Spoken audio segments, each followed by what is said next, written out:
Hello, everyone, and welcome back to more Political Excess. Today, let's cover the election results from yesterday, August 23rd. We've got some special elections, we've got some primary results. Not all of the results are completely finalized, but let's jump right into it and start in Florida. And let's look at that U.S. Senate race for the Democrats.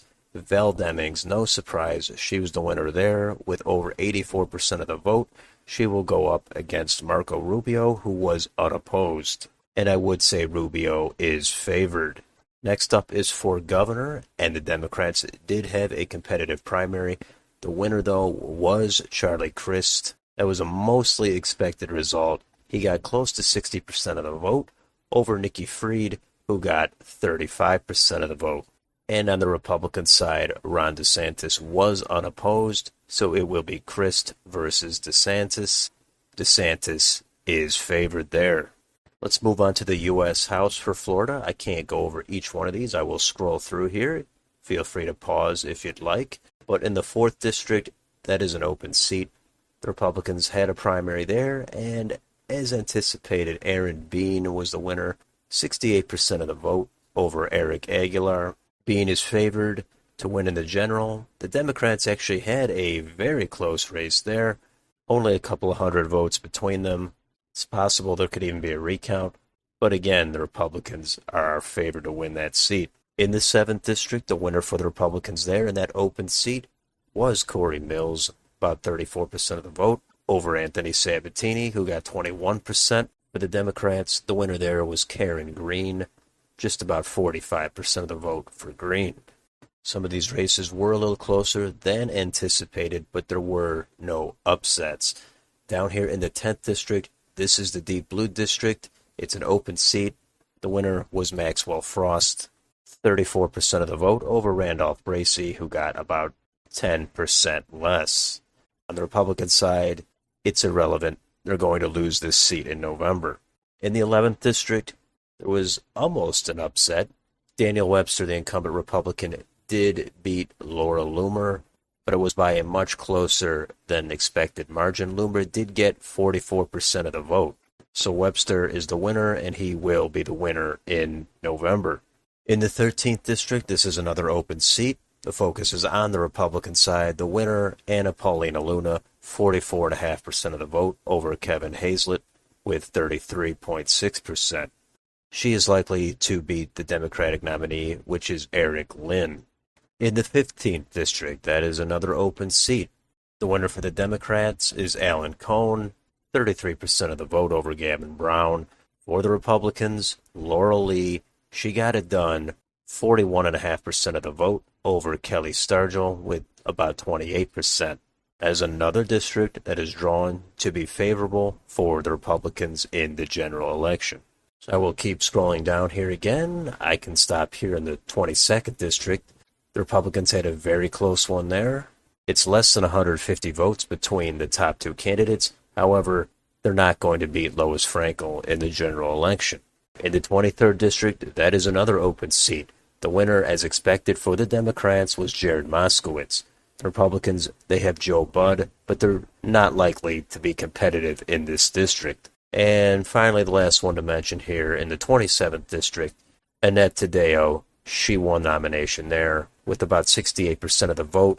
She'll go up against Maria Elvira Salazar. Salazar does have the edge there. Let's move on to New York, and let's start in those special elections. In the 19th District, Democrats were able to hold on there with just under 52% of the vote as of the time of this video. And Mark Molinaro is at 48.1%. So this is another mixed bag, similar to the Minnesota special a couple of weeks ago. Biden won this district by 2 points, but Antonio Delgado won this district by over 11 points just 2 years ago. So if you're going to compare House race to House race, that's a substantial improvement. But the Democrats are going to claim the momentum was supposed to be with the Republicans, so they do have some reason to celebrate. But this is with the old district. The lines will be redrawn. It's hard to say how significant this is. Again, I could see both sides claiming victory, but if you're going to compare just the House races, Republicans did much better. Granted, it is an open seat. In the other district, the 23rd district, that is a much redder district. Republicans won that by about 6.5 points. That might be a narrower than expected margin. That's something I think the Democrats should be more enthusiastic about as opposed to the 19th district. It's hard to say what will actually happen on November 8th. Let's move on to the primary for the rest of the U.S. House races in New York. And again, there's a lot of them. I'm going to go quickly. But in the 1st district, for the Republicans, to replace Lee Zeldin, the winner there, Nicholas LaLota, 47% of the vote there. He will be favored to win in November. Some of these other races, like in the 2nd district, were closer than expected. Andrew Garabino, only 53% of the vote. In the 3rd district, to replace Tom Suozzi, Robert Zimmerman is the winner for the Democrats with almost 36% of the vote. Republicans have George Santos, who was unopposed. Zimmerman will have an edge in November. In the 4th district, as anticipated, Laura Gillen, she's the winner for the Democrats, 63% of the vote, and she will definitely be favored to win over the Republican Anthony D'Esposito.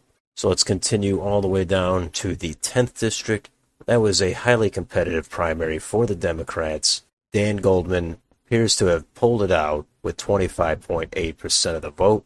Donald Trump did endorse him as kind of an anti-endorsement. Goldman will be the winner in November. 11th district had Max Rose, the winner there, to go up against Nicole Malliotakis. In the 12th district, not really a surprise at all, Jerry Nadler. He won with 55% of the vote over Carolyn Maloney with 24.4%. Again, I will scroll through the rest of these. I don't think there's anything overly notable to mention. Pause it if you'd like. I'm going to go down to the 22nd district. This is the old John Katko district. The Democrats did have a competitive primary there. The winner there was Frances Knoll with 39.5% over Sarah Hood with 35.5%. On the Republican side, Brandon Williams, he got it done with 57.7% over Steve Wells, 42.3%. That should be a competitive race to watch in the general. Next up in the 23rd district, for the Republicans, Nick Langworthy, he did edge out Carl Palladino about 52 to 48%. Langworthy will definitely be favored to win in November. The 24th district, Claudia Tenney, the incumbent Republican, she had a moderately close race, 54% of the vote over Mario Fratto at 40%. And the last few races, nothing to mention about any of these. So that concludes New York. And finally, let's take a look at Oklahoma. There was one race in the U.S. House. In the 2nd district, Josh Brakeen, he won over Avery Fricks 52% to 48%. So a close runoff there. And Brakeen will be the winner in the general election. And let's move over to the statewide races, and there are 2 of them. For the U.S. Senate, for the regular election, for the Democrats, the winner there, as expected, was Madison Horn with 65% of the vote over Jason Bollinger, 34.5%. So Madison Horn, she will go on to face James Lankford in November, and Lankford is going to win that race. And finally, the other U.S. Senate race, the special election to fill the remainder of the term that ends in 2027 for the Republicans. The winner was Mark Wayne Mullen with 65% of the vote over T.W. Shannon with about 35%. Mullen is extremely favored to win that seat. He will face Kendra Horn in a couple of months and go on to finish the remainder of that term. And there you have it. That's a recap of the elections. I'm sure everyone will be talking about that special election in New York's 19th district. Other than that, the results went basically as expected. So let me know down below if you have any comments on any of these races. And if you're a fan of this channel, please don't forget to like, share, and subscribe. Thanks for watching, and I will see you on the next video.